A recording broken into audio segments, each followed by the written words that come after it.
Welcome to Dream Story Sleep, a place where old stories are told slowly, in a voice that drifts like time itself. In this quiet room, there are no electric lights, no cars passing, no hurried steps, only the steady voice of someone who's lived longer than you might expect. And now, let your mind rest. We begin with a gentle journey across distant memories. No need to rush, no need to recall. Just listen and let everything fade naturally. If this video brings you peace or comfort, please hit like, click subscribe, and leave a comment to let me know when you listen and how it feels. Your presence and response are what keep this channel alive. And now, as always, we begin a night of quiet rest. Who was Isabel of France? She was born around 1295, a princess of France, daughter of the formidable King Philip IV, one of the most feared and powerful rulers of medieval Europe. Raised within the cold stone walls of the French royal court, Isabel was not merely a child of nobility. She was shaped by strategy, diplomacy, and silent observation. Her beauty was legendary, but her reputation even more so. Historians would one day call her the she-wolf of France, a name that carried both admiration and fear, evoking grace wrapped in steel. As a teenager, Isabel was promised in marriage to Prince Edward of England, part of a fragile peace between two nations long at war. In 1308, at barely 12 years old, she crossed the Channel to become Queen of England. Too young to bear a crown, yet already burdened with the weight of empires, Isabel was expected to do more than smile. She was France's quiet ambassador, an elegant presence meant to influence, observe, and endure.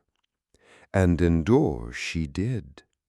Isabel quickly learned the languages of both court and country. She mastered English, navigated noble customs, and earned admiration for her intelligence and grace. But beneath the golden robes and glittering ceremonies, the truth of her marriage was stark. Her husband, King Edward II, had little affection for her. His heart and his devotion belonged elsewhere. It belonged to a man. Piers Baveston was no ordinary courtier. A knight from Gascony, charming and bold, he had Edward's complete trust, and perhaps more than that. On the very day of their wedding, Edward publicly honored Gaveston above his own bride. The young queen, standing before the eyes of all England, was humiliated. It was a wound not easily forgotten. That day marked the first fracture in their union.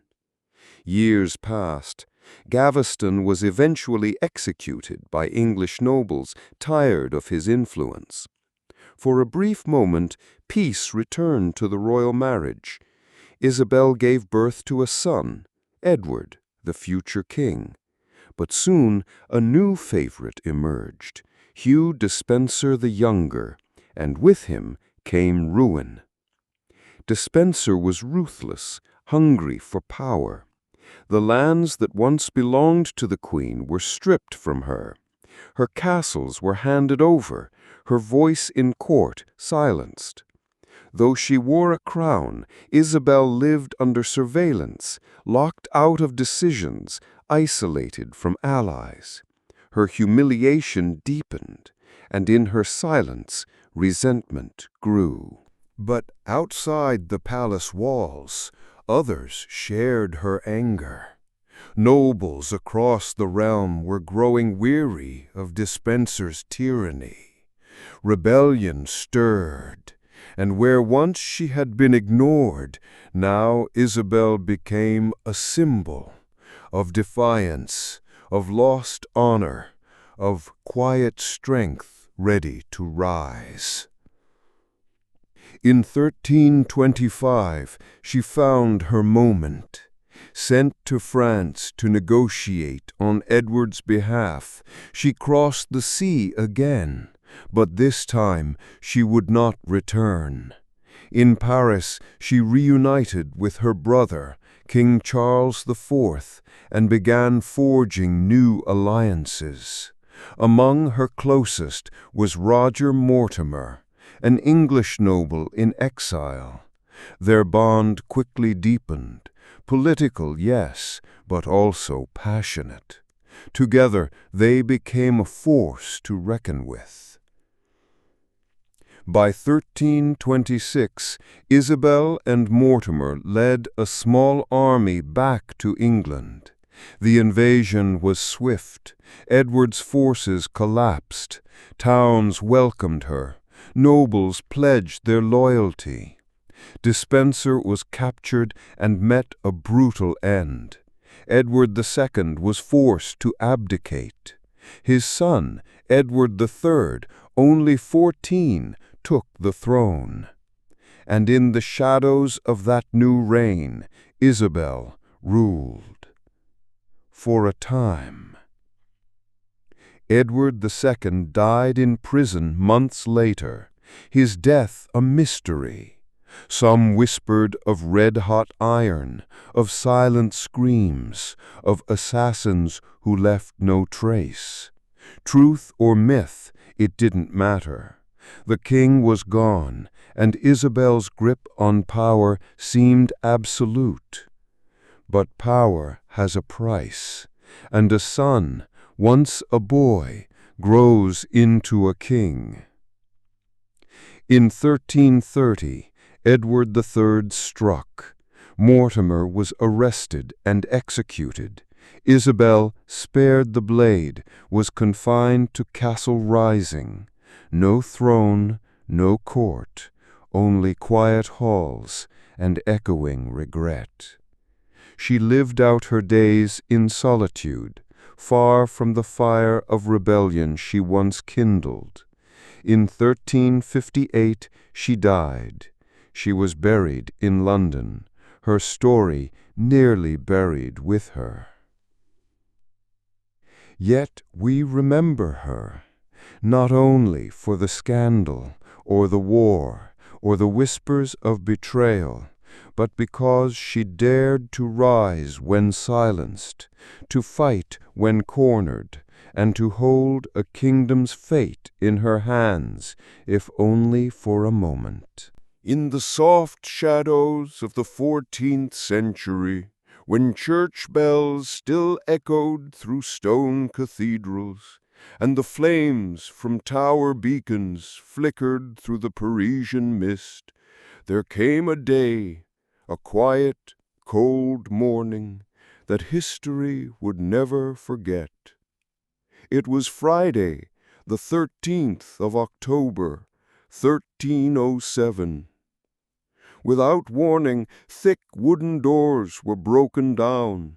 White cloaks bearing the red cross of the Knights Templar were torn from the backs of their wearers. Men who had once bled for the Holy Land were shackled in silence. No trumpet sounded, no bells rang. It was as if darkness itself had risen to devour them. King Philip IV of France had given the order. Not out of faith, not even out of belief in the accusations that would soon follow. He acted out of fear, and greed. For 2 centuries, the Knights Templar had gathered not only reverence, but immense wealth, land, treasure, and loyalty from across Europe. To Philip, they were a kingdom without a crown, and a crownless kingdom was easy to strike. The accusations came fast and grotesque: worship of a pagan idol called Baphomet, spitting on the cross, secret heretical rites. But the confessions were extracted not from truth, but from blood, deep beneath Paris, in chambers of stone and screams. The Grand Master of the Templars, Jacques de Molay, was imprisoned for 7 years. He remained silent, then confessed, then recanted, then was tortured again. When no one would listen any more, he whispered, "We have nothing to hide, only faith and death." Death came by fire, on a wooden scaffold beside the Seine. Jacques de Molay, hair turned to ash, stood proud in the flames. He did not cry, he did not beg. He looked toward the royal palace and said before all that both the king and the pope who had betrayed him would meet him before the judgment of God. Within a year, both were dead, one by illness, the other, some say, by terror. The Knights Templar were erased from the world, but the curse remained. And so, when the mists return to the riverbanks, and the slow toll of church bells lingers in the air, some still whisper, "Remember the 13th of October, when justice burned beneath ash, and the ghost of greed still walks among forgotten altars." But that was not the end. For nearly 2 centuries, the Knights Templar had stood as a proud symbol of the Crusades, loyal, disciplined, devoted. They were not just warriors. They were protectors, guides, and the embodiment of a sacred ideal. From Jerusalem to Acre, London to Paris, they built fortresses and patrolled trade routes. They escorted pilgrims, administered early systems of credit, and held the trust of empires. And that made them dangerous. After wars with England and the collapse of France's currency, King Philip found himself drowning in debt. If he could not borrow, he would seize. If he could not control, he would destroy. But destroying a powerful religious military order required more than soldiers. It required lies. The charges were drafted before the arrests. The tortures were tools to confirm a script already written. One by one the loyal fell, not because they were guilty, but because their silence was broken by pain. In the shadows of the dungeon, their cries vanished into the echo of church bells. In the light of the pyre, people stood at a distance, unsure what to believe, the words of the tribunal or the unshaken eyes of those who burned. Jacques de Molay, unyielding to the end, refused pardon, choosing instead to die with honor. They say that when the fire reached his shoulders, he did not kneel. His final words were a curse, spoken not in hatred, but in defiance. that the king and the pope who conspired to kill him would face their own trial before God. And destiny fulfilled that vow. Their deaths didn't change the world, but they left behind a question that still echoes. Who were the real sinners? The name Templar vanished from royal records, but not from human memory. Some believe they never disappeared, only retreated. Rumors say they fled to Scotland, survived under new names, and carried their secrets into the shadows. And so the stories grew, of hidden treasures, of sacred texts, of the Holy Grail buried deep beneath a forgotten chapel. Legend upon legend, myth layered over truth, and the truth, as always, lost in the fog of time. France, in the fading years of the 14th century, stood cloaked in mist and mud, its gray castles looming over the cold fields where valor and betrayal often shared the same shadow. In a world where blood was the final measure of truth, a tale unfolded, not of kingdoms clashing, but of two men bound by a past, a woman's cry, and a king's final word. Jean de Carouge was not a man who charmed halls. Born into modest nobility in Normandy, he wore armor that bore more dents than polish, and his words were as blunt as his sword was sharp. Court life had no place for a man who lacked the subtlety of a whisper and the grace of a lie.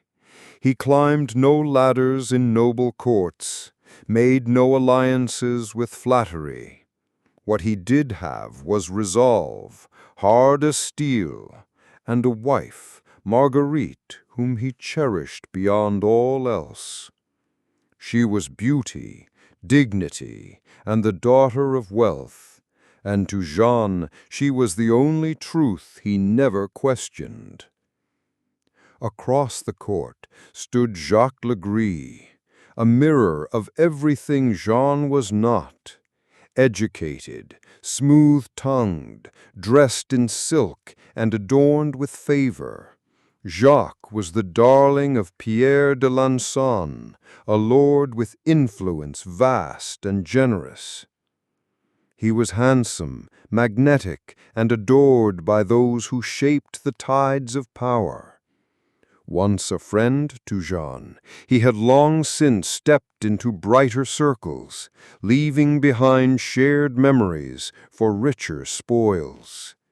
And it was this man, with land and title and admiration in his pocket, whom Marguerite accused of a violation so vile it shattered the quiet decorum of noble Normandy.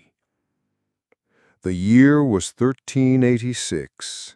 Jean had left home. Marguerite stayed behind.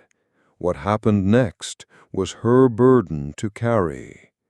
She said Jacques had come and taken what was not his to take.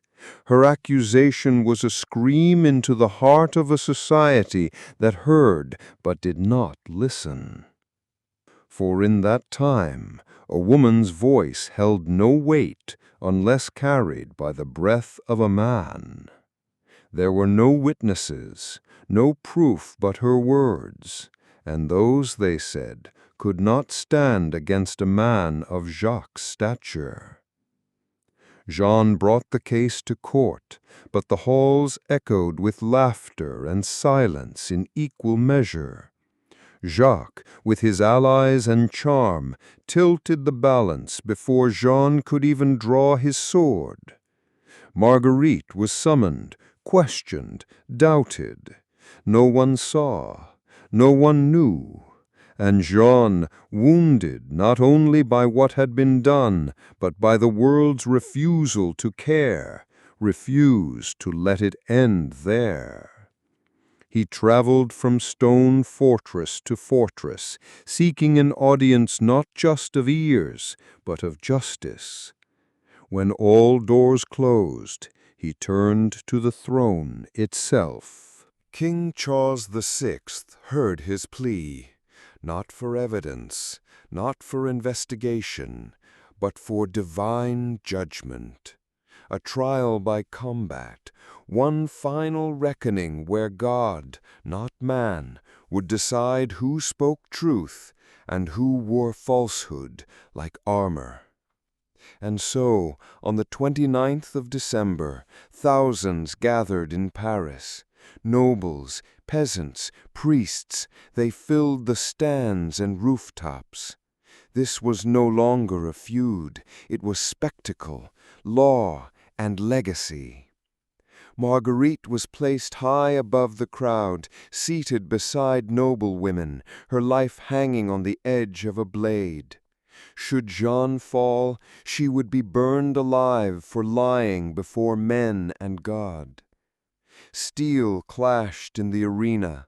Two knights in heavy armor, mounted on war horses, charged with lances lowered, blood pounding like war drums.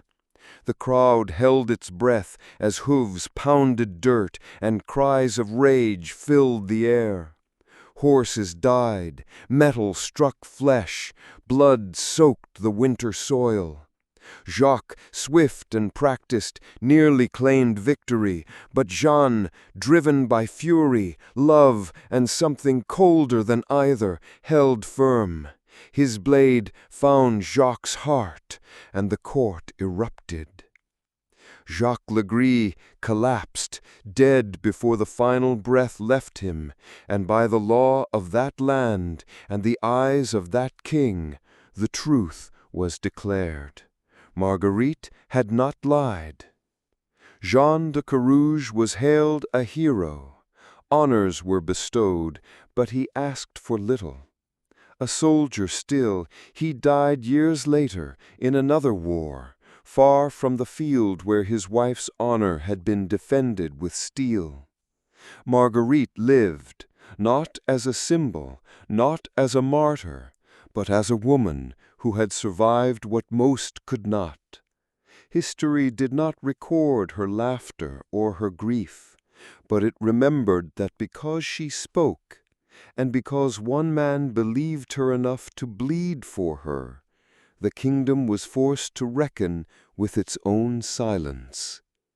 The duel was the last of its kind. No king would ever again allow judgment to be cast with sword and shield. Law would become colder, perhaps fairer, measured not in wounds, but in words and evidence.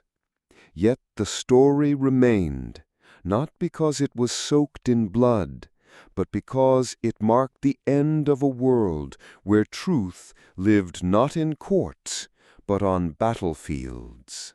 In the early 15th century, as Europe struggled to emerge from the ruins of the Black Death and endless wars, a small valley deep within the Alps, Valais, now part of Switzerland, began to simmer with a quiet, creeping fear. The people there, farmers, blacksmiths, shopkeepers, priests, and local nobles, were living in uncertain times. Weather had grown harsher, crops were failing, diseases were returning, and livestock were dying en masse for reasons no one could explain. In such an atmosphere, anxiety began seeking a tangible target to bear its weight. Whispers began to spread about witches, those who made secret pacts with evil forces, who could summon storms, bring droughts, or inflict illness with a single curse. Bizarre tales once thought to be mere legend began taking shape as real accusations, discussed at village meetings, from the pulpit and across kitchen tables on winter nights. Then, on August 7th, 1428, in the town of Leuk, a decree was issued, officially launching the Valais witch hunt, considered one of the earliest and most systematic witch hunts of medieval Europe. According to the decree, if 3 to 4 people accused someone of witchcraft, the accused would be arrested and interrogated. If 5 to 10 people spoke out, or if the accused had relatives who were already under suspicion, torture would be applied immediately to extract the truth from the victim. The confessions extracted under torture spread like wildfire. People claimed the accused flew through the night on broomsticks, transformed into wolves, performed rituals in dark forests to summon rain, ruined harvests, or sacrificed children to dark forces. In some surviving records, defendants confessed to having attended the Devil's Sabbath on the mountain, where strange ceremonies were conducted, led by a horned shadow. Yet most of these confessions came only after days of brutal torture. Methods included pressing hands to red-hot iron, being hung upside down, beaten or starved for extended periods. In just the first 2 years, according to preserved documents, around 200 people were executed and over 700 arrested. These numbers are horrifying not just for their scale, but for the speed with which mob mentality overtook reason and silence replaced justice. A particularly notable aspect of the Valais witch hunt, compared to later hunts in places like Germany or France, was that most early victims were men. Records indicate that 2/3 of those burned at the stake were male, including local notables, low-ranking clergy, and strong peasants. Perhaps at that time the belief had not yet linked witchcraft with the image of the evil woman, but rather with the notion that anyone capable of manipulating nature, regardless of gender, could be dangerous. Gradually, as prosecutorial models spread, and the stereotype of the female witch was increasingly reinforced by conservative clergy, the proportion of women convicted began to rise sharply. Yet Valais remained an early example that anyone, regardless of gender, could become a victim, so long as the community was afraid and needed someone to blame. Behind the facade of moral fervor and the punishment of evil lay a web of invisible power and interests. The confiscation of property from the convicted became a convenient tool to accumulate wealth and consolidate influence for local lords and village councils.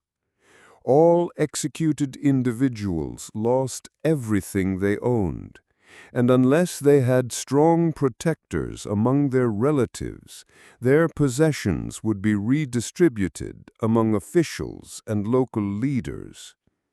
Those who opposed or questioned the legal process often fell into the same spiral of suspicion, forced into silence or exile.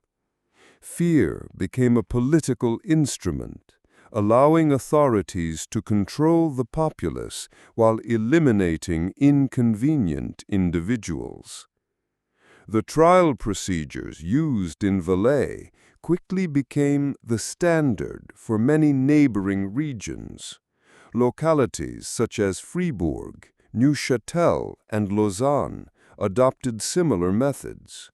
Notably, at the Council of Basel, 1431 to 1437, a major gathering of religious and intellectual authorities across Europe.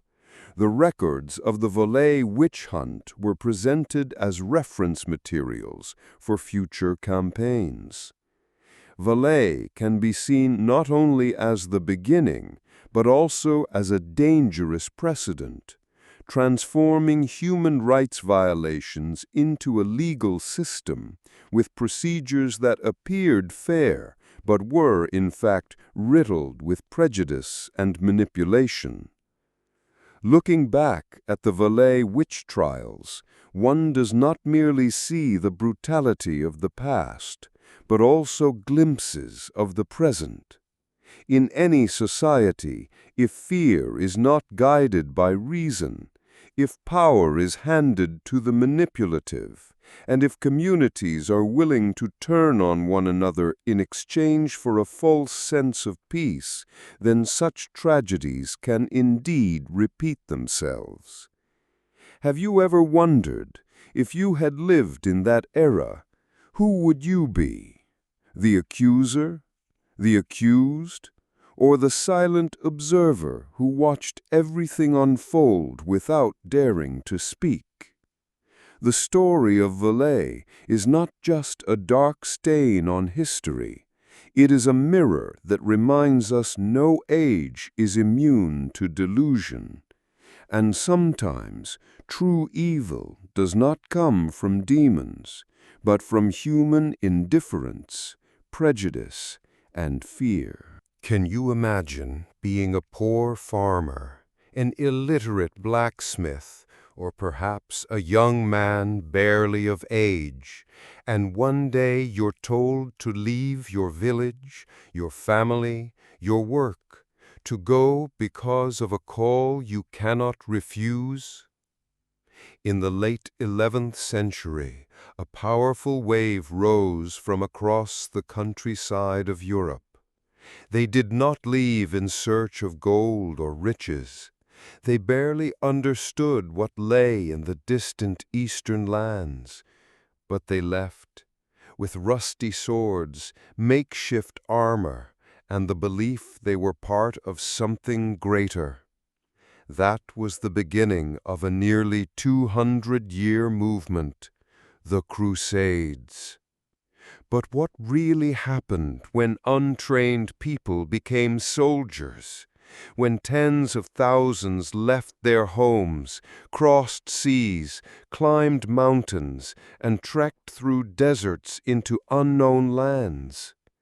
The answer lies in stories rarely written in official history, of children dying of hunger on the roads, of bitter winters in Asia Minor where soldiers froze to death, of caravans collapsing midway from disease and exhaustion.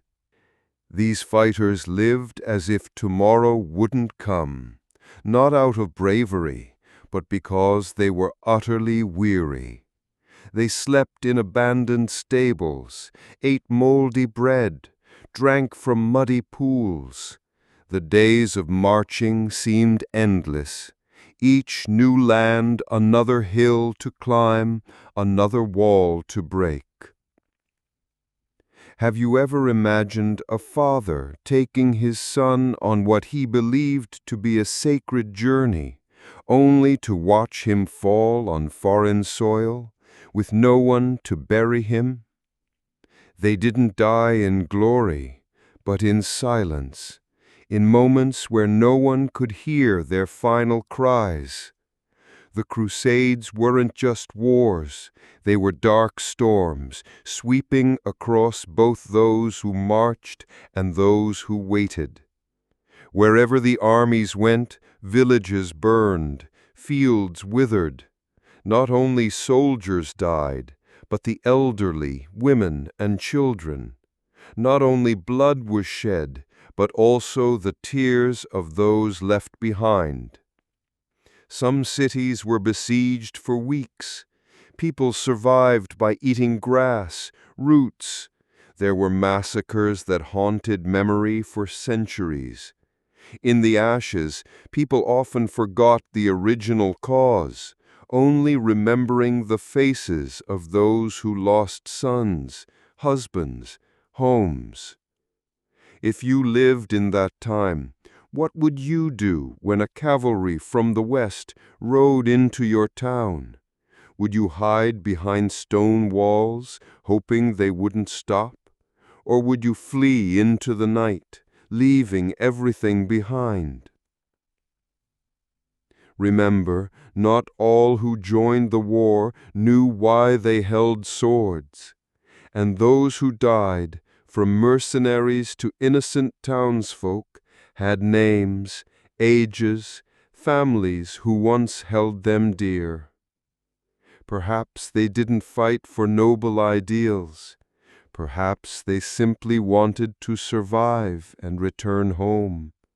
But war, in any age, takes away what should never be lost: hope, kinship, and sometimes our very humanity. They met on a gray spring afternoon, in a makeshift camp of wood and canvas nestled against a wild hill outside Antioch. No one knew the girl's name, and only a few remembered the soldiers. But those who were there remembered the way they looked at each other, as if the whole world had collapsed and only the two of them remained still. He was a cavalryman, not of noble blood, but of enough standing to own a decent horse, a blade not too dull, and a loyalty forged through years of solitude. She was a field nurse, traveling with a pilgrimage group to the east, not for glory or gold, but out of a simple belief: if she could save just one life, then there was still something good left in war. She never asked why he joined the war. He never asked why she left distant France to walk into a land of smoke and ruin. In an age where tomorrow was never promised, they knew that today was precious enough to share a part of their hearts. She worked in the medical tent, where the scent of rusted iron, herbs, and tears filled the air. Each morning she wiped blood from strange wounds, sometimes a shattered leg from a bolt, sometimes a deep slash across the chest, sometimes a bite from a jackal in the night. She had grown used to the moans, the tearing of cloth, the gasping of the dying, but she never grew used to the emptiness when someone could no longer be saved. Every evening he would visit her tent, bringing bits of stale bread, dry hide, and wrinkled apples salvaged from abandoned villages. Once he brought a dead sparrow, which she refused to eat, but kept its dry wings to hang near the entrance. Each gift was a sign he had survived another day, and for her that was enough. They had no time to love like in fairy tales, no roses, no banquets, no vows beneath the moon. Only the glance they shared when he returned from the front lines, and the silent breath of worry when he left again beneath the blood-red dusk. One night, when the moon rose late and the camp was quiet after a bloody day, she called him to her tent, not to say something grand, just to hear his heartbeat, and to have one night where morning didn't bring fear. They didn't sleep, only leaned against each other, her hand resting on the bandage at his shoulder, both staring into the dark sky. If there were another world, one without swords and blood, what would you do? She asked. He smiled softly. I'd open a forge by a stream, Make knives, fishing hooks, even iron pots for my wife to water the herbs. You? I'd grow herbs and keep a horse, not to ride, but just to watch it run free. The next morning they wrote letters to each other. No envelopes, no seals. In hers she wrote, "If you do not return, let the one who finds this know there was once a girl who waited for a soldier." And he wrote, "If someone reads this, tell the girl I tried to keep my promise, but the blade broke, the horse fell, and I could not get past that final stone wall." No one knows if those letters were ever read, but she kept his in a small cloth pouch, worn close to her heart. When Acre fell and the army was scattered, retreat orders came in chaos. He was assigned to stay behind and delay the enemy. She begged to stay too, but he gave her a firm look. "Go, don't let what we have be for nothing." As she fled, no tears fell, but her heart felt torn apart. She looked back once, saw him climbing the tower, sword raised high, flanked by 3 older, wearier men, all with the same look in their eyes. "This time we do not return." After the battle, his body was never found. Some said he was buried hastily among the nameless. Others believed he escaped into the night and lived as an exile on the fringes. As for her, each spring she placed a lavender sprig by the tent's door. 10 years later, she worked as a nurse in a monastery in France. On the wall hung a charcoal sketch, a soldier bowing to hand a letter to a girl in a plain dress beneath the golden sun of a bright camp yard. The caption read, "Some wars are for land, others are to keep a name in the heart." Have you ever loved someone in a world without tomorrow? Would you dare to write a letter, knowing the one meant for it may never read it? And if you could return to that moment, would you keep the sword or the promise? Have you ever wondered, in a world where stone walls separated every household, where prayers echoed more than conversations, did love truly exist? And if it did, what form did it take? In those ancient stone towns, love didn't speak in the town square. It wasn't public nor loud. It lived in secret letters passed through wooden door cracks, in a fleeting glance between a woman carrying water and an apprentice passing by, in a ballad carried by a traveling bard, as if someone once loved, once lost, then wrote it down in song. Sexuality, at the time, was inseparable from law, faith, and control. It was both sacred and scrutinized. It appeared in marriage, not always for love, but for land, dowry, and alliances. Yet it also quietly bloomed in places no one dared to name: inns, abandoned chapels, behind the apple grove. Can you imagine, if you were a young girl in a small medieval town, what would you think of marriage, a dream or a burden? When your mother told you you must obey and preserve your virtue, would you listen with your ears or your heart? Medieval women didn't fit a single mold. They could be farmers' wives, blacksmiths' daughters, widows running taverns near the gates, or seamstresses serving nobles. They lived under strict norms, but sometimes, just sometimes, a few defied the rules, loved unlawfully, bore children out of wedlock, or fled with a musician. Records exist of women tried for immorality or moral rebellion. But there are also diaries of men who couldn't forget the gaze of a girl they once saw. Poems in Latin or Old French tell of secret love between knights and village girls. And you, if you were a young man, fresh out of academy, sent to assist a monastery abbot, having read a few love poems, what would you think upon seeing a girl's hair flowing behind a shuttered window? Would you bow your head to pray, or lift it to remember?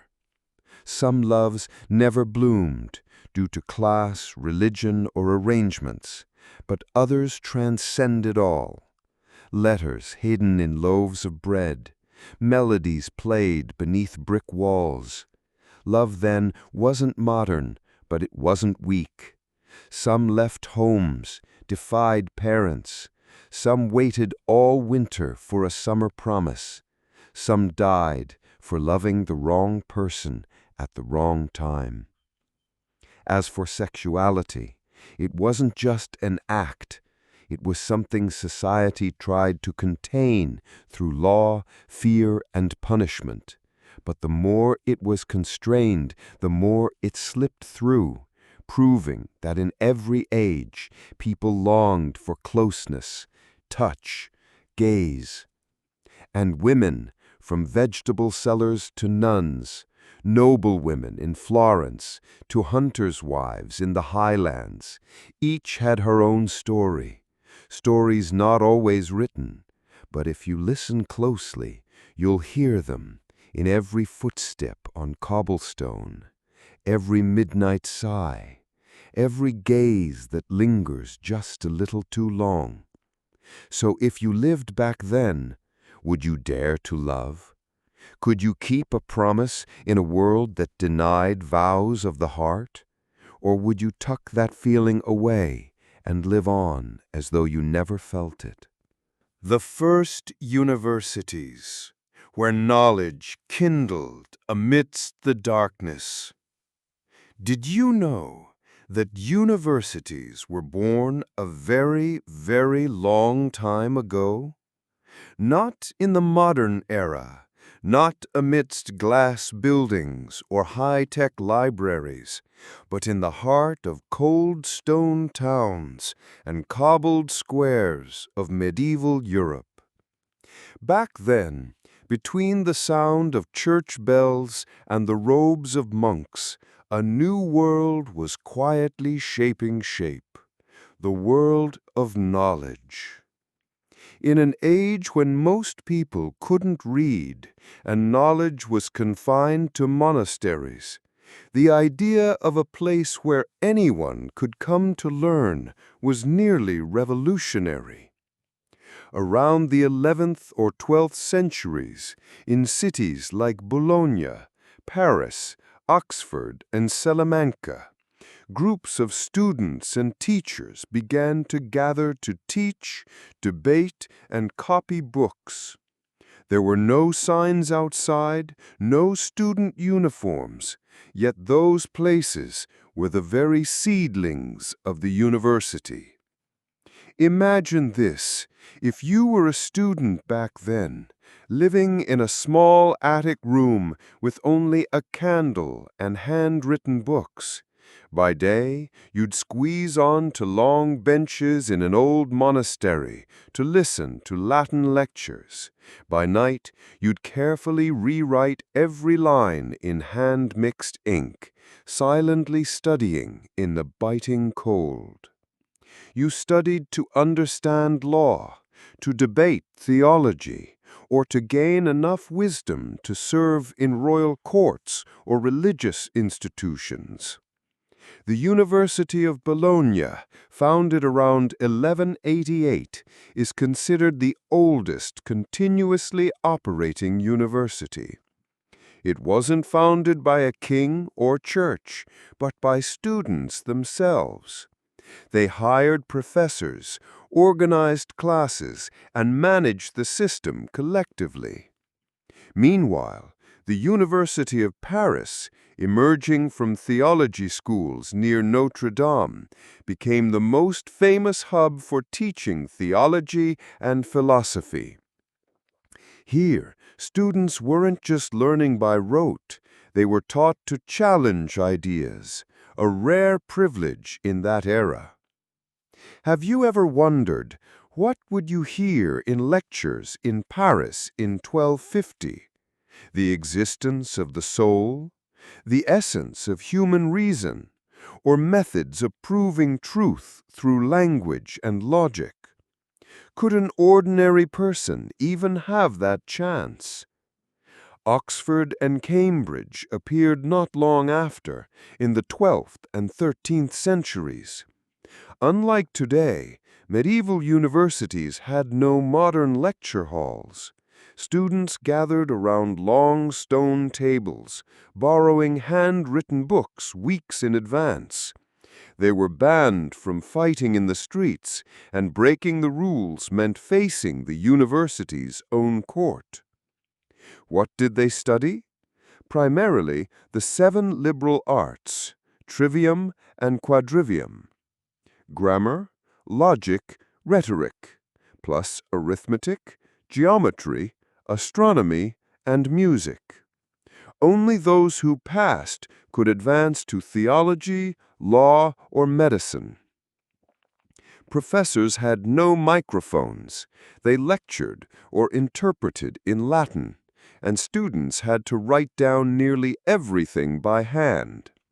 There weren't many exams, but defending a thesis was like a public trial, intense and rigorous. Medieval universities weren't open to all, but from these halls emerged great thinkers: Thomas Aquinas, Abelard, Roger Bacon. They wrote, taught, and laid the groundwork for Western intellectual history. And if you stood outside one of those stone lecture halls, hearing echoes of heated debate, would you see that amidst high-arching vaults and Europe's winter chill, a spark of intellect was quietly being lit? The voice beneath the cloak, medieval language and folk literature. Long ago, when the kingdoms of Europe were still hand-drawn on parchment maps, and the sound of horse-drawn carriages echoed down the stone-paved roads through sleepy autumn afternoons, there existed a time we now call the Middle Ages. To some, it was a dark time, plagued by war, disease, and the shadows of crumbling empires. The very term Dark Ages has lingered through centuries like a shroud over a distant past. But if you listen closely, very closely, you might hear the voices of grandmothers telling tales by the fire, of wandering minstrels singing songs under a star-lit sky, and of scribes quietly writing in candlelit monasteries. These were voices of language, of literature, of truths not carved in marble nor printed in modern books, but kept alive in memory, rhyme, and rhythm. When the great Roman Empire fell, its common tongue, Latin, no longer echoed in the forums and barracks. Instead, it began its retreat into the silent corridors of monasteries, where monks in brown robes carefully copied sacred texts by hand, preserving them for future generations. In these sacred spaces, Latin became the language of God and Scripture, guarded from the chaos outside. But beyond those stone walls, among the peasants, merchants, craftsmen, and travelers, new voices were rising. Languages began to diverge. Each valley, each mountain village, each riverside town found its own way of speaking. These weren't planned changes, they were natural evolutions. From the vineyards of France to the mist-covered forests of England, from the sunlit plains of Spain to the snow-covered Alps of Germany, Europe was buzzing with new dialects, each bearing the unique flavor of its people. Old French, Old English, Middle High German, Old Castilian. These weren't mere variations of speech. They were living, breathing languages that gave birth to stories, poems, and songs. And with language came literature. One of the earliest and most famous epic poems of medieval Europe was the Song of Roland. Set during Charlemagne's military campaigns in Spain, it speaks of courage, loyalty, betrayal, and sacrifice. Though written in Old French, its themes were universal across all of Christendom. Farther north, in the wind-swept calls of the Anglo-Saxon world, Beowulf emerged, a tale of monstrous beasts, heroic deeds, and the inevitable fate of all men, death. But more than that, Beowulf reflected a deeply northern soul, stoic, resilient, and bound by a code of honor. In the Germanic lands, the Nibelungenlied told of dragons, treachery, and doomed love, reflecting both the grandeur and fragility of the feudal order. These tales were often recited in great halls before roaring fires by poets whose memory was as sharp as their tongue. But not all literature was grand and heroic. There were the animal fables, like Reynard the Fox, mocking the hypocrisy of nobles and clergy, portraying human folly through cunning beasts. There were riddles, lullabies, laments, and seasonal songs sung in the fields and passed down from mother to daughter, father to son. The oral tradition, too, was vast and vibrant. Before the printing press, knowledge and story traveled through voice. From the Alps came legends of dragons guarding lost treasure. In the Scottish Highlands, tales of Silkies, seal people, enchanted coastal villages.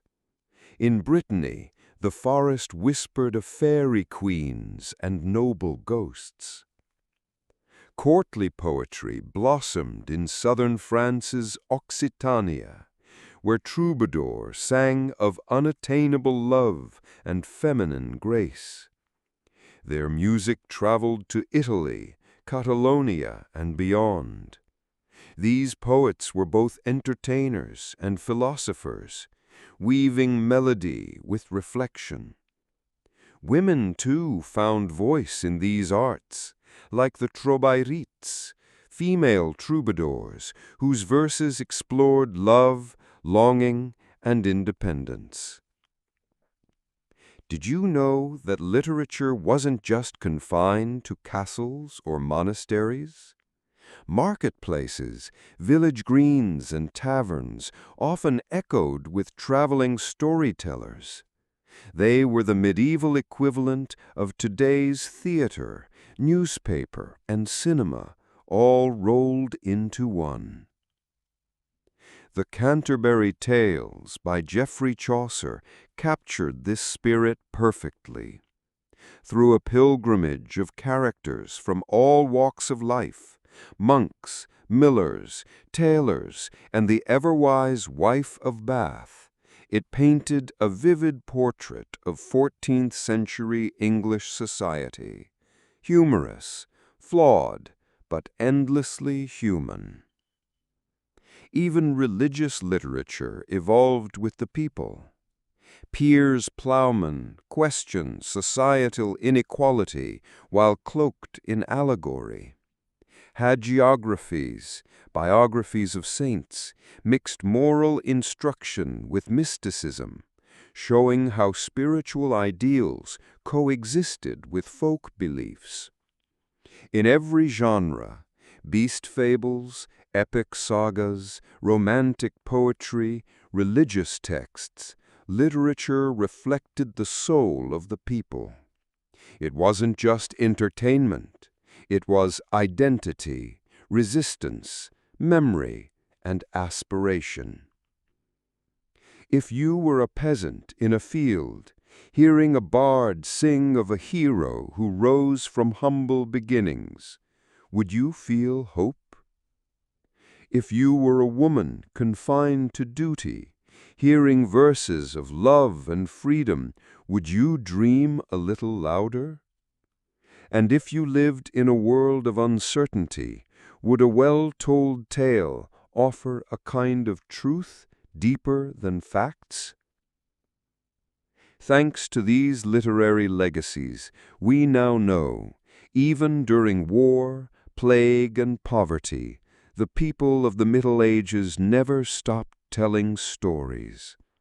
They didn't need marble columns or golden thrones. Their voices, though rough, rustic, and often anonymous, carried the weight of centuries.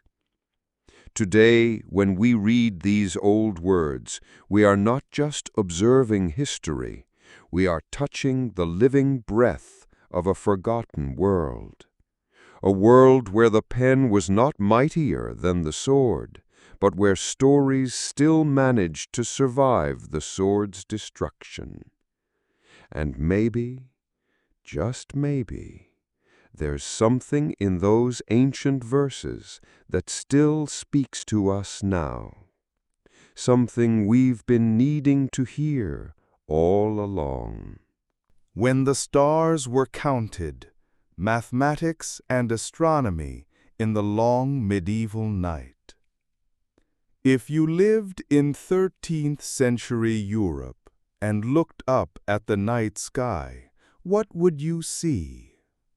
No city lights, no satellites, no telescopes, just a silent darkness and countless stars scattered like salt across the heavens. And yet, in the midst of that vastness, there were people who began to count, to measure, and to understand. Not as loud as wars, not as dazzling as palaces, but mathematics and astronomy in the Middle Ages quietly contributed to changing how people viewed the world, and perhaps how they saw themselves. Let us begin with numbers. Mathematics in the Middle Ages didn't develop independently, but built upon the legacy of the Greeks, Romans, and most notably, the Islamic world. In the 12th century, through a wave of translations across Spain and Italy, the works of Arab scholars, themselves heirs of Indian and Greek thought, were brought into Europe in Latin. With them came the Arabic numeral system, including the number 0, a concept completely foreign to European mathematics at the time. Can you imagine, before the concept of 0, how did people calculate? How did one represent nothing and still assign it value? In the 13th century, the Italian mathematician Leonardo Fibonacci introduced his now famous sequence, the Fibonacci numbers, in his book Liber Abaci. It wasn't just about a rabbit reproduction problem. It was a turning point, bringing the Arabic numeral system into commerce and everyday life, replacing the cumbersome Roman numerals. From theoretical mathematics, thinkers turned their eyes to something more mystical, the sky. Astronomy in the Middle Ages wasn't merely science. It was also faith, philosophy, and a search for humanity's place in the cosmos. People believed the heavens were sacred realms, and all celestial bodies revolved around the earth, the geocentric model of Ptolemy. Yet, within that framework, astronomers worked diligently, measuring time, tracking planetary movements, and meticulously composing star charts. One of their most trusted tools was the astrolabe, a kind of handheld star map, allowing the measurement of celestial angles and determination of time and direction. Can you imagine being a young student in a monastery, climbing the stone tower each night, peering at the stars through an astrolabe, recording observations with a feather quill? What would you feel? Loneliness or a sense of touching the laws of the universe? Another major contribution was astronomical calendars. Churches needed accurate calendars to schedule rituals, especially to calculate the date of Easter, which depended on the lunar cycle. Thus, monks, who were also astronomers, spent years building surprisingly precise calendars. Notably, many mathematical and astronomical ideas in medieval Europe were revived from the Islamic world, such as the works of al-Khwarizmi, the father of algebra, and the star tables of Andalusian scholars like al-Zarqali. Through translation centers in Toledo and Palermo, East and West met through knowledge. By the end of the Middle Ages, these foundations paved the way for greater scientific revolutions. One of the boldest shifts came with Nicholas Copernicus, 1473 to 1543, the Polish astronomer who proposed the heliocentric model. Though not immediately accepted, it ignited a radical shift. Earth was not the center. The Middle Ages might appear dark from the outside, but within candlelit monasteries, schools, and towers, people quietly measured, recorded, debated, and carved numbers into wooden boards and parchment.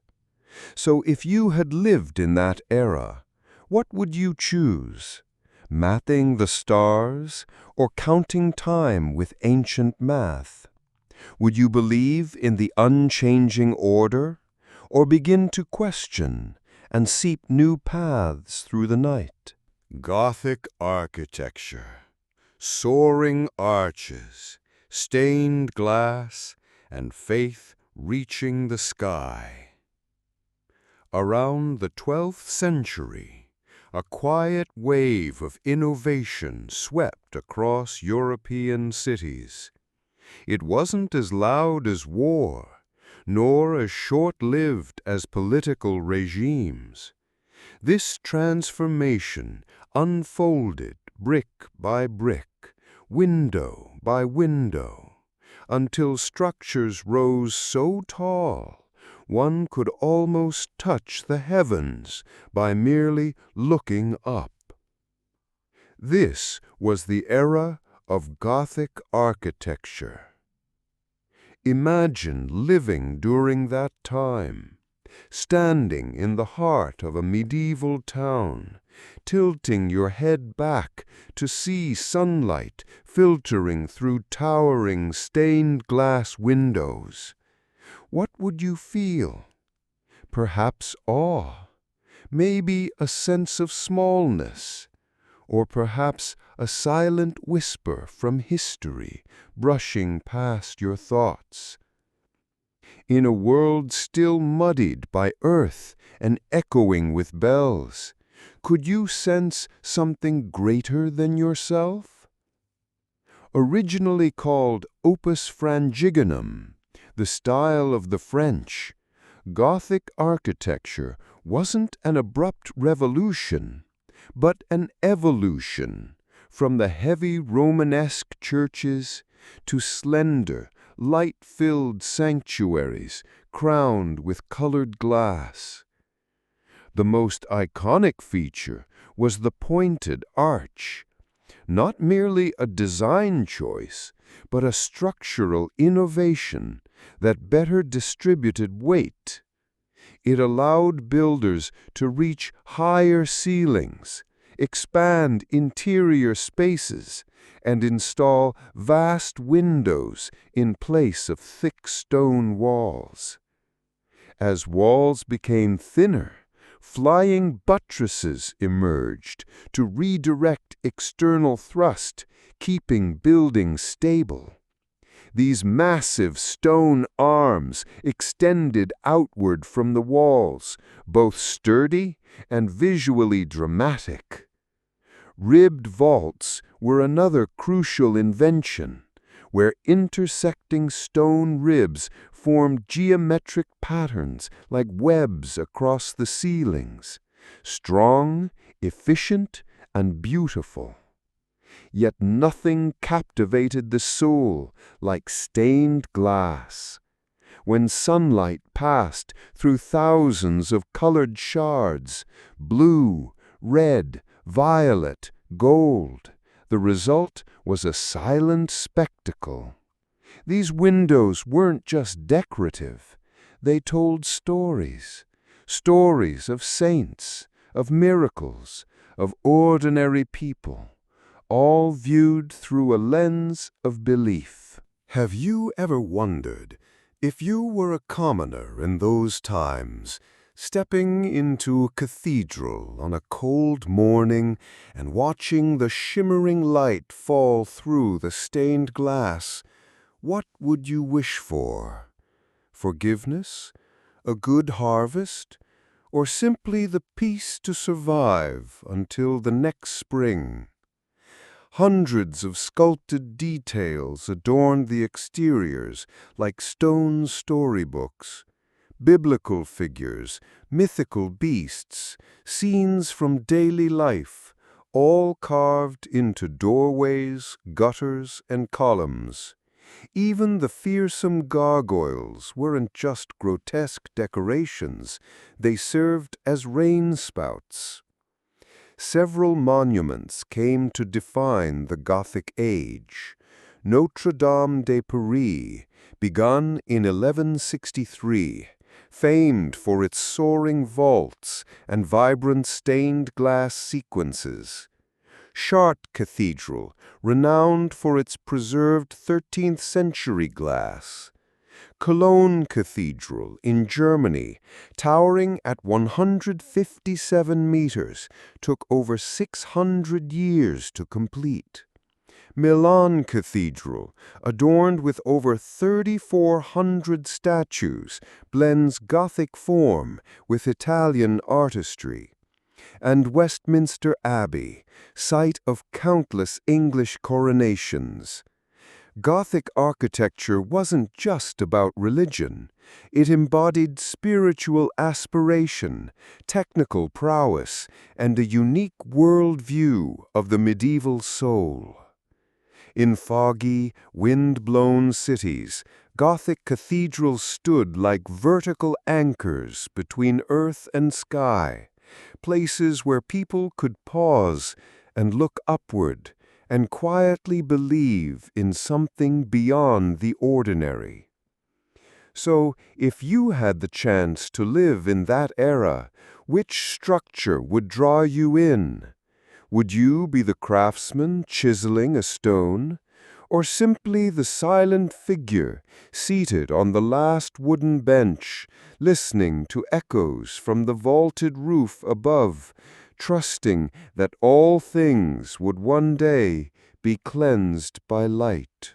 When gears and numbers meet, science and technology in the Middle Ages.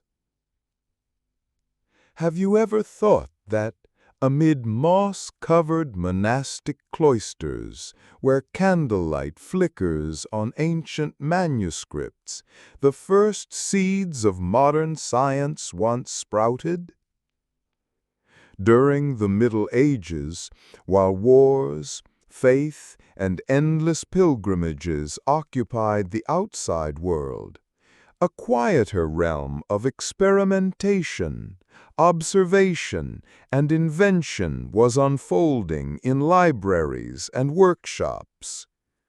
The people of that time did not call it science as we do today, but they lived, worked, and thought with the same spirit, to understand the world through reason and experience. Can you imagine a small monastery room in England where a monk records notes with brown ink on parchment, describing a simple experiment with light and lenses? Roger Bacon, who believed that knowledge must come from experience, not only from books, could he have known that those pages would one day form the foundation of scientific thinking? Have you ever paused to wonder, in an era without microscopes or modern machinery, how did people dare to question natural order or try to explain phenomena using logic rather than mysticism? In that same spirit, many scholars like Albertus Magnus meticulously documented the world around them, from medicinal herbs in garden plots, minerals beneath the soil, to the wings of insects. They didn't just observe, they described, classified, and sometimes even imagined. Often their records were so detailed and sophisticated, they astonished modern readers. Have you ever thought, if you were a disciple learning from such a master, would you feel as though you were living ahead of your time? Beyond monastery walls, technology was quietly evolving across European towns. Water wheels turned not only to grind grain, but to power saws, raise smithy hammers, and energize entire workshops. Can you hear the water rushing through the channels, the rhythmic rasp of the saw? Would you be surprised to realize this was one of humanity's first uses of green energy? Looking up at the town clock tower in a medieval square, have you ever wondered who designed the complex system of gears? And why did people need to measure time so precisely in a world seemingly without deadlines? In the lowlands of the Netherlands, wind became a tool of survival. Windmills didn't just grind wheat, they drained swamps, turning marsh into farmland. What would you feel standing among those spinning blades? A symbol of ingenuity, or proof that humans could bend nature with their minds and hands?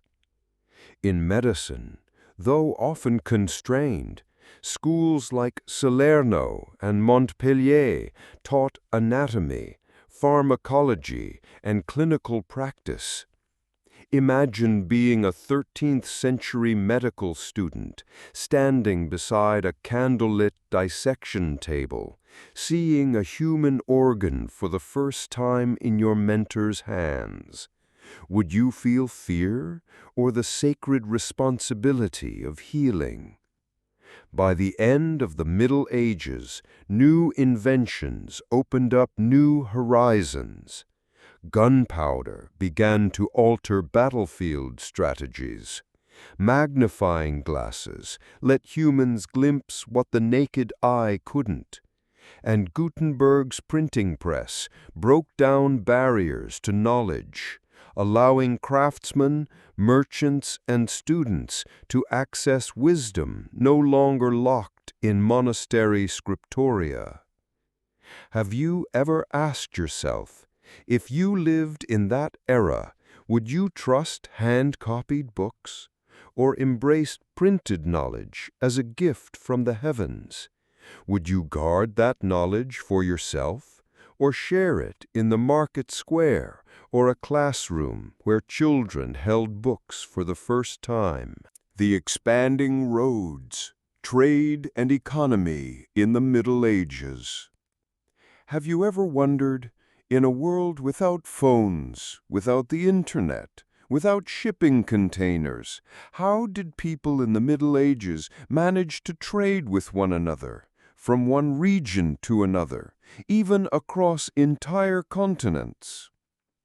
Amid dark castles and dense forests, there were still roads, dusty, winding, and often dangerous, where every step of a merchant echoed like the quiet heartbeat of an emerging economy.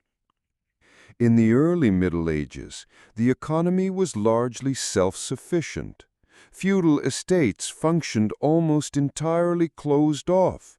Peasants worked the land, raised livestock, and in return received protection from their lords. But gradually, villages began to open markets. Ancient trade routes were revived from the ruins of the Roman Empire, and the economy began to awaken. Can you imagine, for the first time, a fine cloth from the East or a block of salt from distant mountains exchanged at a small town market? How would the peasants' eyes light up at such exotic goods? What might they think upon hearing that this fabric had traveled across the desert? The emergence of major fairs, like the Champagne fairs in France, marked a significant milestone. These were places not only for selling goods, but also for exchanging currency, signing contracts, and sharing news. Merchants from Italy, Germany, Spain, and England gathered, turning the fair into a temporary heartbeat of all Europe. Trade city-states also began to rise. Venice, Genoa, Florence in Italy, not only wealthy from maritime trade, but also masters of finance, issuing promissory notes and offering loans. Imagine being born in Florence back then. Would you become a silk weaver, a sea merchant, or a meticulous accountant at the city treasury? To the north, the Hanseatic League, a network of coastal trading cities across the Baltic, connected Lübeck to Bruges, Novgorod to Bergen. They protected one another, regulated prices, and controlled supply chains, a kind of early economic alliance centuries ahead of the European Union. From the 11th century onward, urban revival and population growth gave rise to independent merchants and skilled artisans. In bustling neighborhoods, could you hear the hammering, the loom clatter, the calls from shop stalls? Would you step into a small bakery by the road, or stop to watch a blacksmith bend hot iron? Even currency was no longer the sole domain of kings. Major cities minted their own coins, and an early system of credit began to take shape. People borrowed money, signed notes, pledged goods as collateral. Perhaps trust had become a new invisible currency, the foundation for future banking. International trade routes also took clearer form. The Silk Road endured through the Middle East. Goods from Asia, spices, silk, glass, still made their way to ports like Venice or Alexandria. Western sea routes brought dried fish from the north to Mediterranean towns. But trade wasn't just about money. It was a journey that carried ideas, technologies, religions, and knowledge. Maps, sample goods, shipbuilding techniques, paper-making methods, all exchanged alongside wares. Could a potter in Avignon learn coloring techniques from a Syrian trader? Yet this progress wasn't uniform. Rural areas remained poor. Famine, war, and disease loomed. Still, in those quiet intervals, markets still convened, carts still rolled, and porters still marched on. The medieval economy, like an underground stream, was quiet but persistent. And you, if you were present at a medieval market day, what would you choose to sell? What would you bring to trade? Or would you simply stand still, watching and listening to the quiet breathing of a world slowly opening itself bit by bit? Have you ever imagined who you might be if you lived in the 14th century, amidst the bustling cobblestone streets of Florence or Bruges? By the end of the Middle Ages, the air in European cities no longer smelled only of wood smoke and damp stone houses. It carried a new scent, of silk from the East, of spices with unfamiliar names, of ink and hand-drawn maps opening the world. Trade, once hidden beneath the chaos of war and feudal rule, began to pulse as the new heartbeat of the old continent.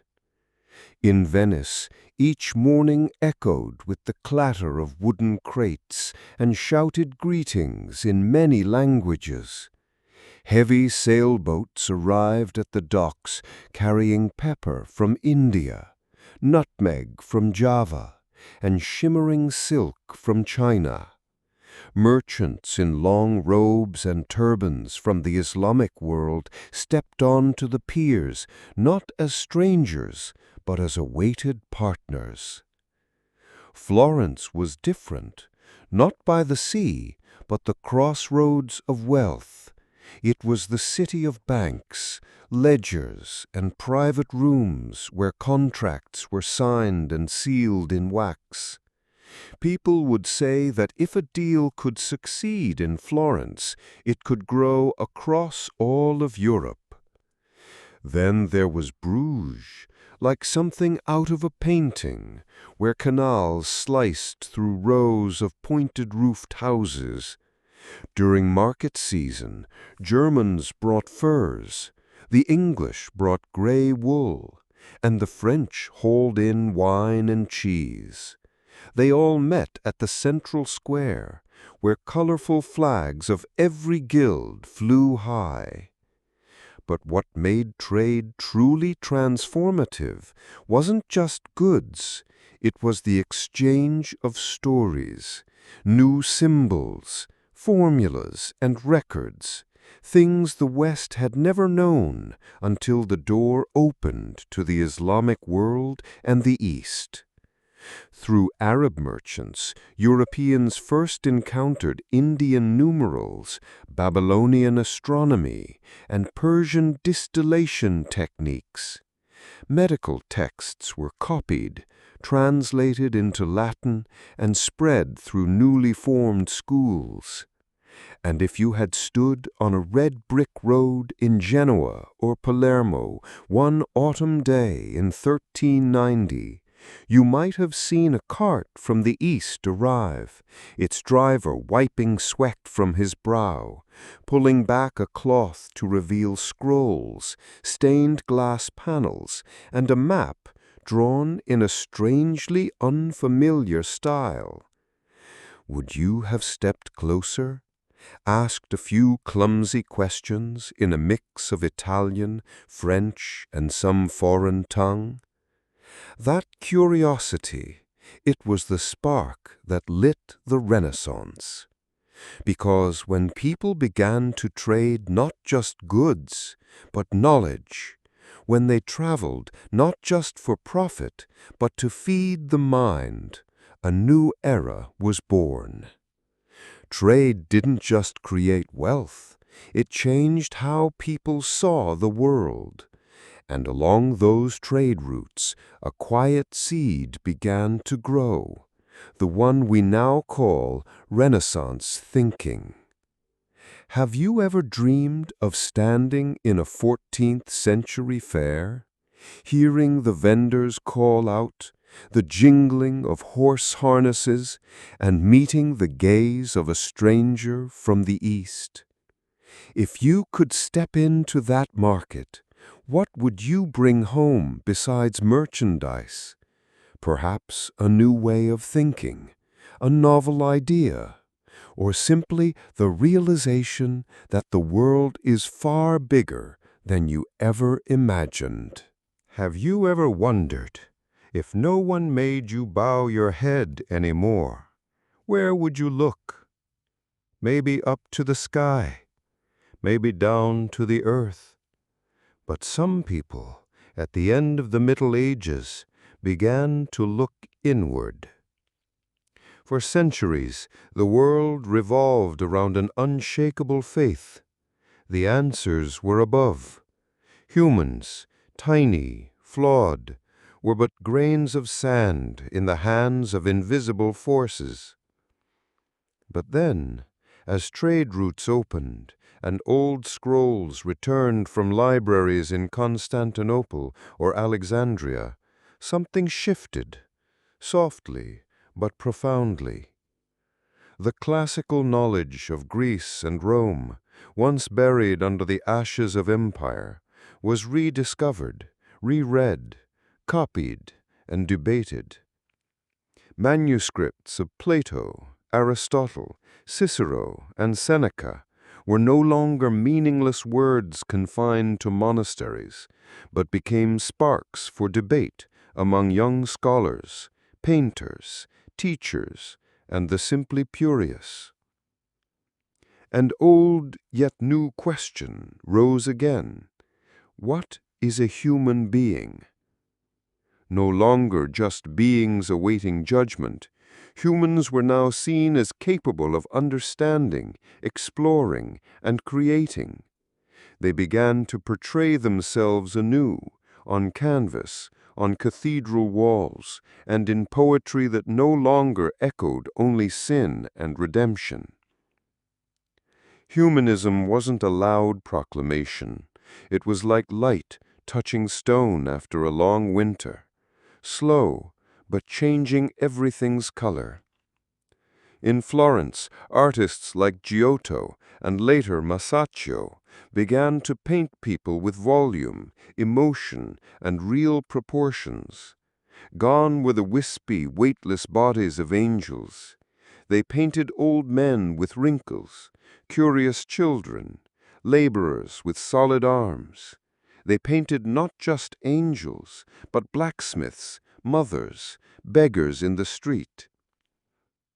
In schools, people reread ethics, politics, poetics, not just to learn morality, but how to live, how to run a city, a household, or even oneself. Humans were no longer the center of sin, but the center of thought. Have you ever imagined studying in a classroom of that era, where a professor brings in a hand-copied scroll from Athens, lays it on the desk, and asks, "What do you think it means to live rationally?" How would you answer? Would you be curious enough to hold a book, not for prayer, but to learn about yourself?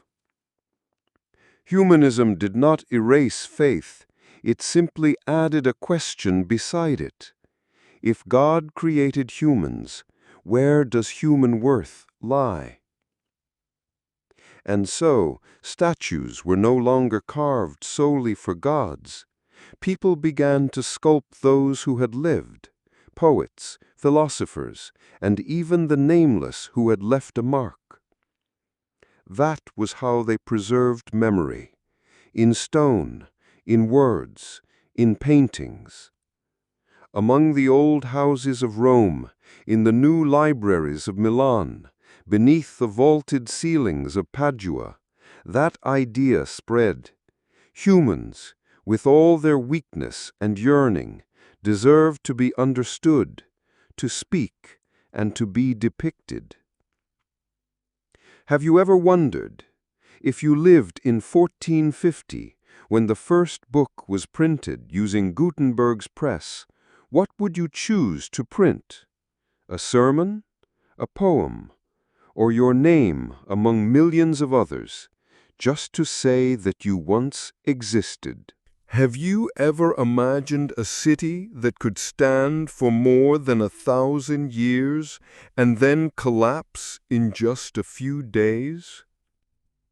In the final days of May 1453, the people of Constantinople woke up each morning to the distant and then ever closer drumbeats of the Ottoman army.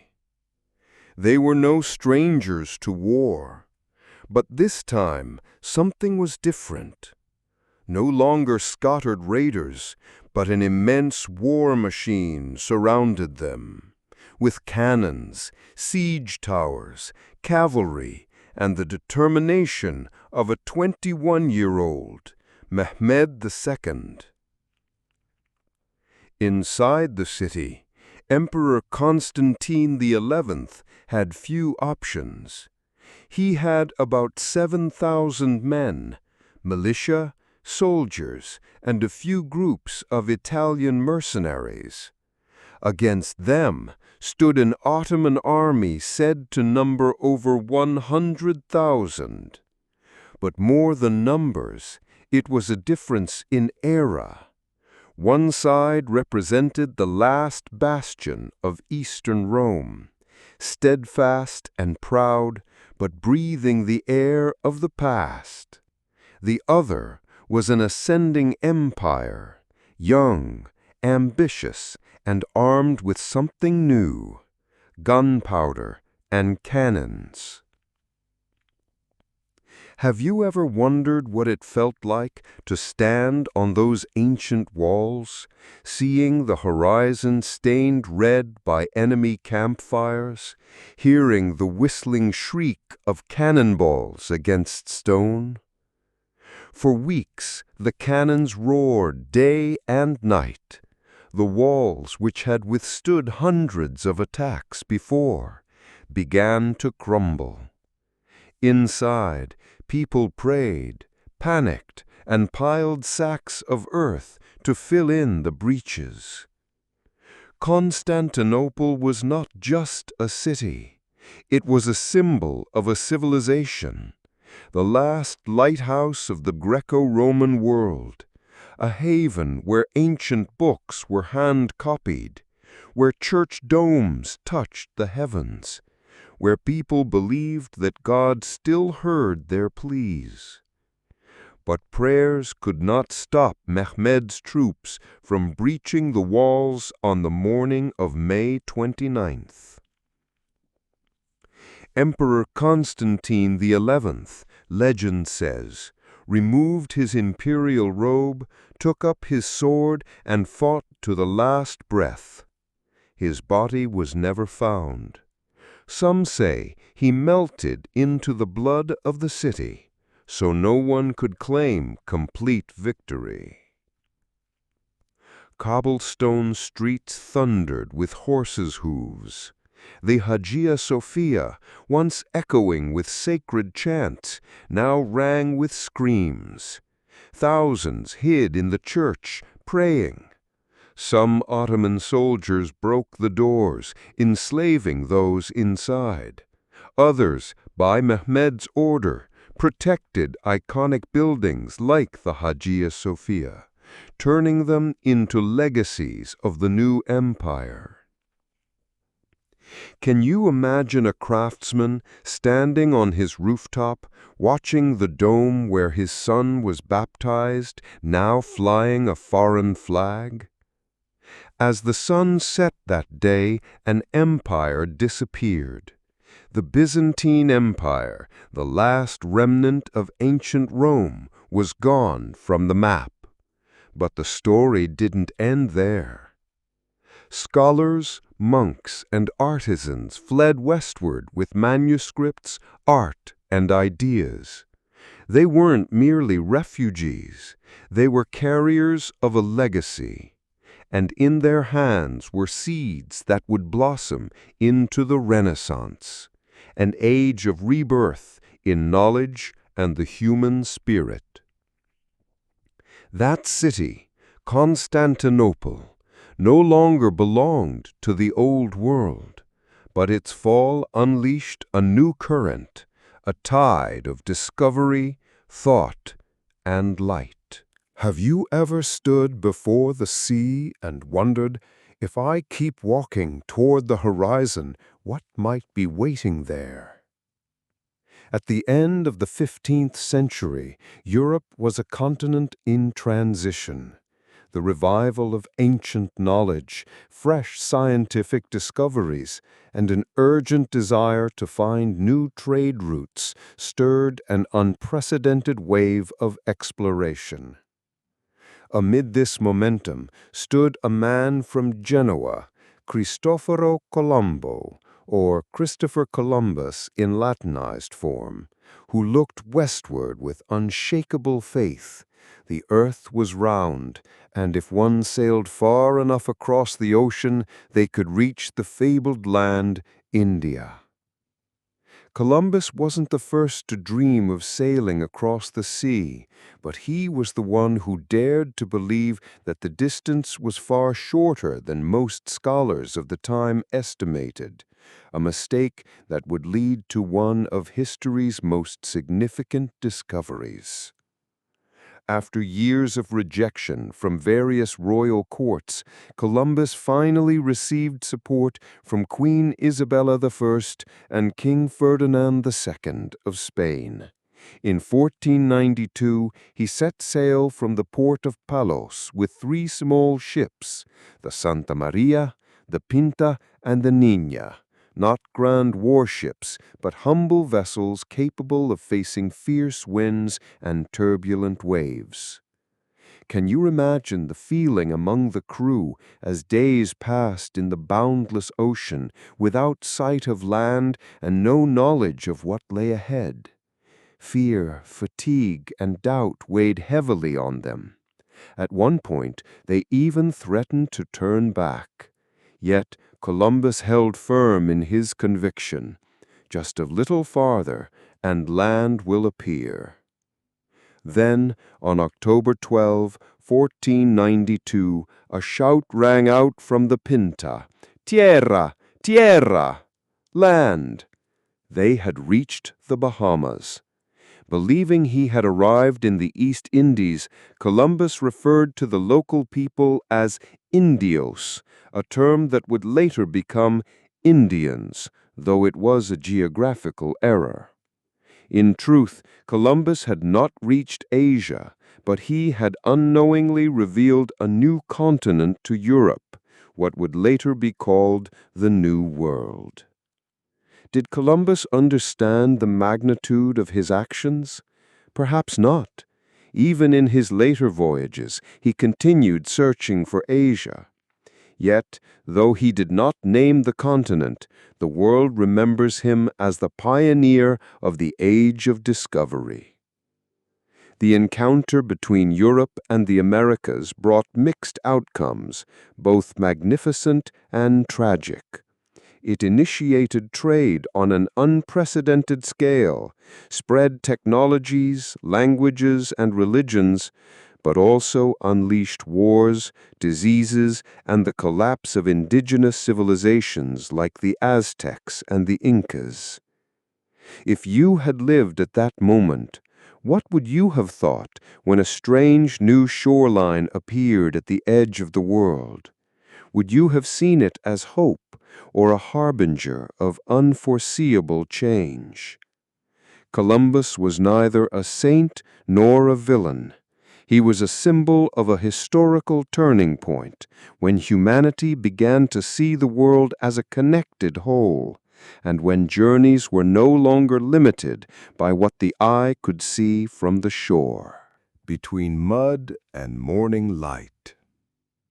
If you've ever imagined the Middle Ages as a time of shining nights and lavish feasts, you should know that most of life then was lived on damp fields, beneath low rooftops, among quiet people whose days unfolded like roots in the soil.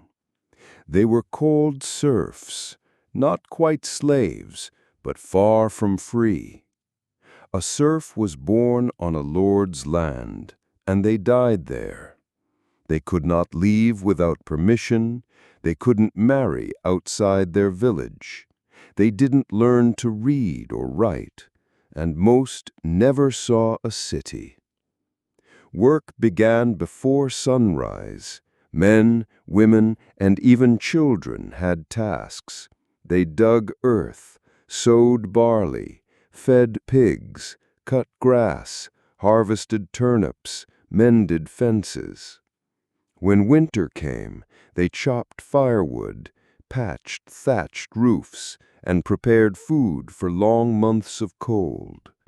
Everything they produced, eggs, wheat, poultry, was mostly handed over to the Lord.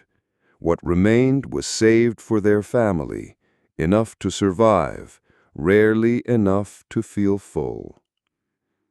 There were no scheduled breaks, no private holidays. Days of rest came from the church calendar, saints' days, fasting periods, the Lenten season. But even on those days there were tasks, mending clothes, cleaning tools, or working for the monastery. Have you ever wondered, if you had been born in that time, how would your days unfold? Would you live quietly, or dare to hope for something more? The cottages on the marsh.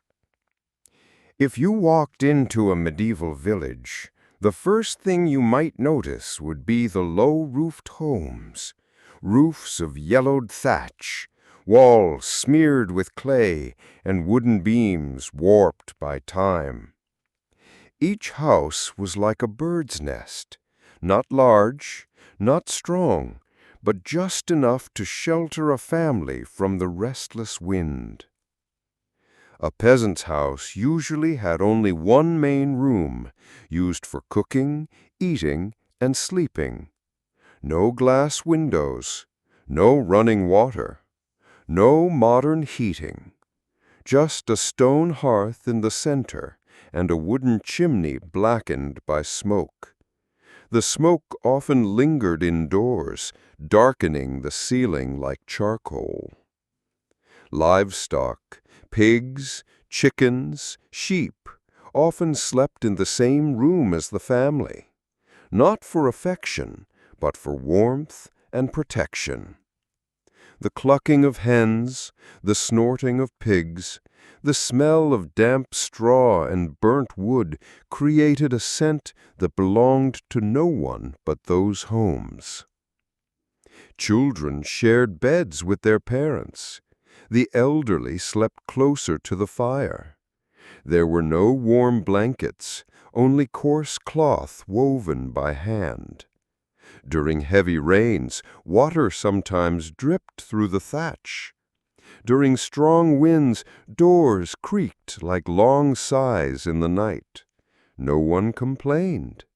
They patched beams, stuffed straw in the cracks, and stitched old hides to block the drafts. The house was not beautiful, but it was a place to return to after long days in the mud.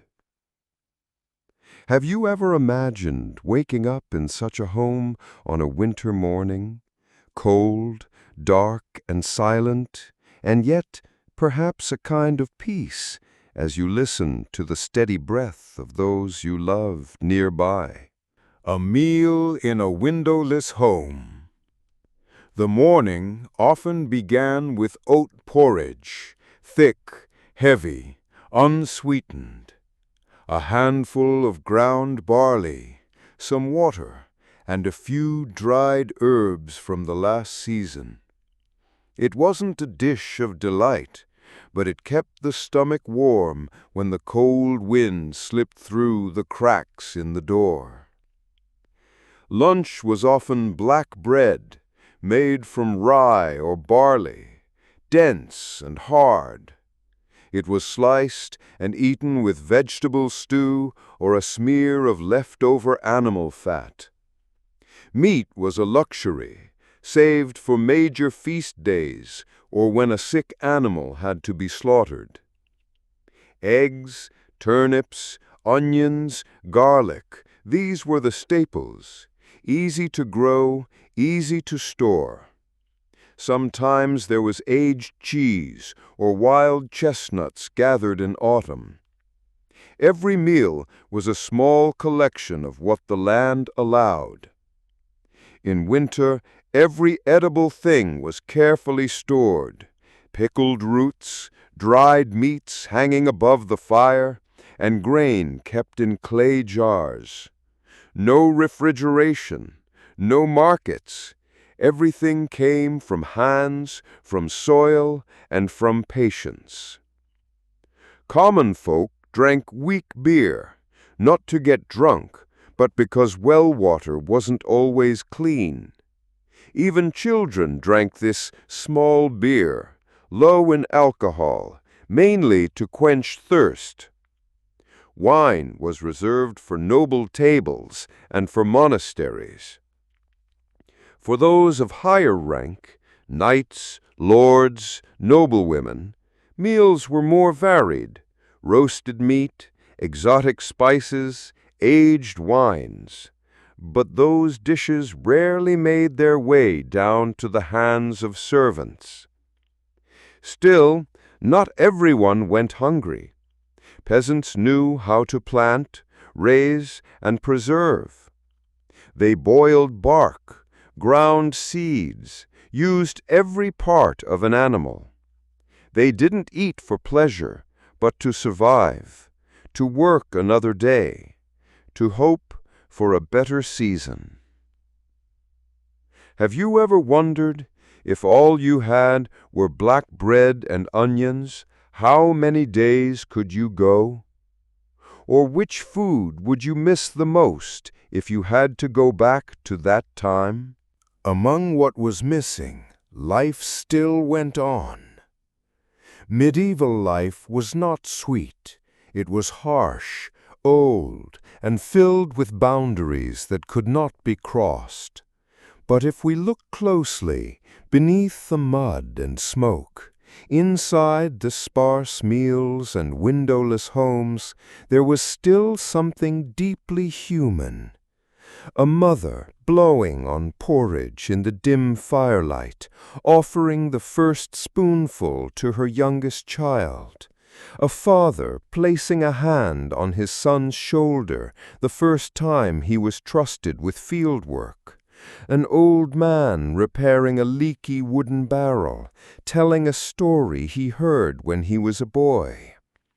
No one recorded their names.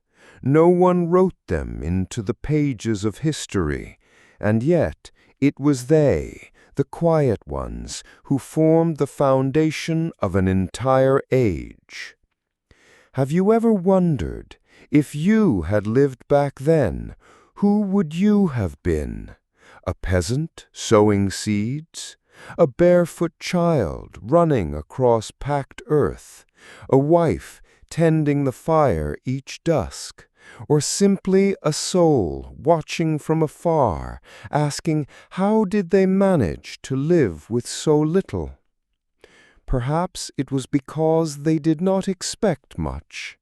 They knew that each sunrise was a gift, each meal was an outcome, and each harvest carried the hope of another year. That was life, simple, enclosed, but enduring like the very stones beneath their feet.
The afternoon light fell softly, like the day's final breath.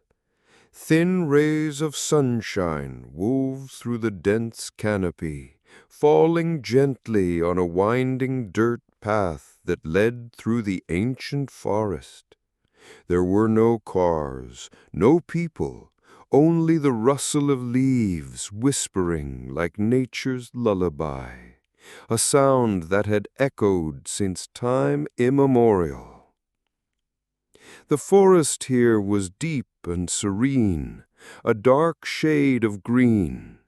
Each tree trunk was cloaked in soft moss like a velvet covering, and the branches reached quietly towards the fading light.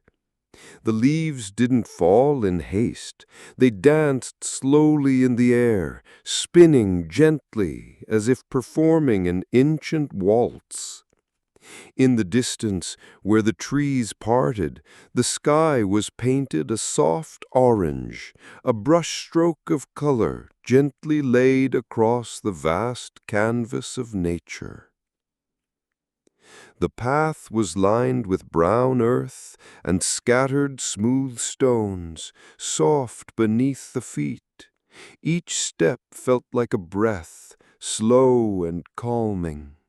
Underfoot, the thick carpet of dry leaves rustled gently, a subtle sound that disturbed nothing resting nearby.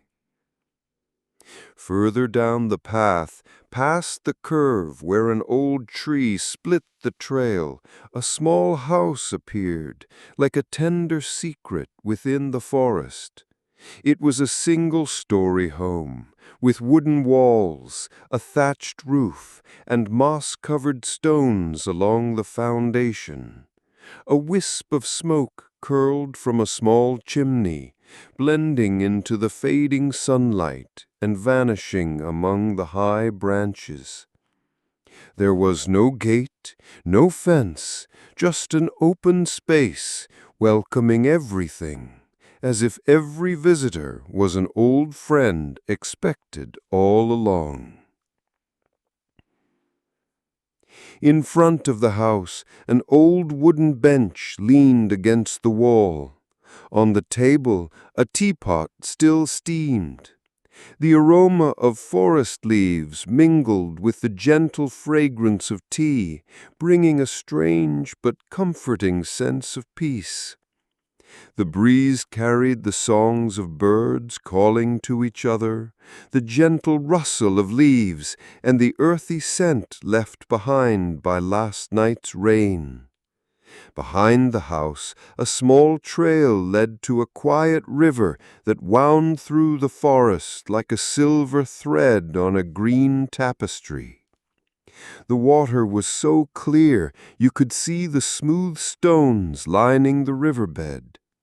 The slanting rays of the evening sun shimmered on the surface, making each ripple sparkle like tiny diamonds. The river was so still, it seemed that even a gentle touch might make time itself quiver and pause. On both banks, reeds swayed gently. A water bird glided down, landing on a stone in the river, folding its wings and standing perfectly still like a statue. In the distance, white storks returned to their nests, leaving behind delicate streaks in the darkening orange sky. Everything moved slowly, each element holding its place in the perfect balance of the tranquil evening.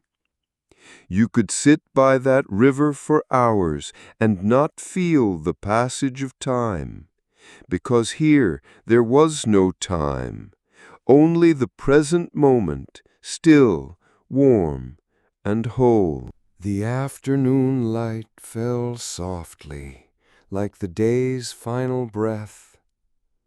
Thin rays of sunshine wove through the dense canopy, falling gently on a winding dirt path that led through the ancient forest. There were no cars, no people, only the rustle of leaves whispering like nature's lullaby, a sound that had echoed since time immemorial. The forest here was deep and serene, a dark shade of green. Each tree trunk was cloaked in soft moss like a velvet covering, and the branches reached quietly towards the fading light. The leaves didn't fall in haste, they danced slowly in the air, spinning gently as if performing an ancient waltz. In the distance, where the trees parted, the sky was painted a soft orange, a brushstroke of color gently laid across the vast canvas of nature. The path was lined with brown earth and scattered smooth stones, soft beneath the feet. Each step felt like a breath, slow and calming. Underfoot, the thick carpet of dry leaves rustled gently, a subtle sound that disturbed nothing resting nearby.